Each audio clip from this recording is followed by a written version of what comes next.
In the year 8000 BC, a huge spaceship suddenly appears in the sky and begins descending over a tribal community.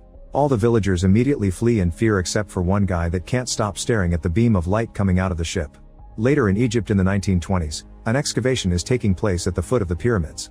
When an important foreign professor arrives with his daughter Catherine, one of the excavators immediately takes him to see what they've found, a series of mysterious cover stones.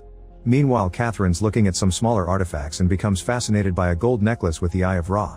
At that moment, the crowd begins yelling when the excavators hoist up an even bigger object, a giant circular metal ring with a jackal-headed figure buried underneath. Years later in 1994, an older Catherine is in the USA to attend a lecture by Daniel, an expert on ancient Egypt and its languages.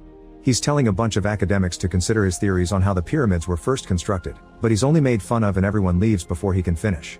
Afterward, when Daniel is trying to leave the hotel, Lieutenant Kowalski approaches him and makes him get into a car where Catherine is waiting.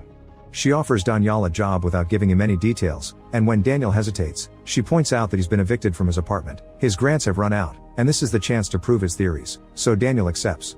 Meanwhile, in a peaceful suburb, two officers go looking for Colonel O'Neill, who is currently in his dead child's bedroom. It turns out his kid died while playing with his dad's gun, and O'Neill never moved on. The officers interrupt O'Neill's depression to tell him he's been reactivated. Moments later in Colorado, Daniel and Catherine enter an Air Force base under a mountain. Daniel is taken to a lab where they have the cover stones found in 1928, which Daniel finds very impressive. However, when he sees the translation on the board, he immediately begins fixing all the mistakes. The resulting sentence says 1,000,000 years into the sky is Ra, sun god, sealed and buried for all time in his Stargate.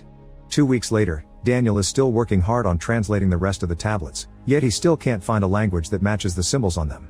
Needing a break, he goes out to grab a drink and finds a guard reading a newspaper with an article about the Orion constellation. The picture inspires Daniel and he grabs the newspaper before running back to the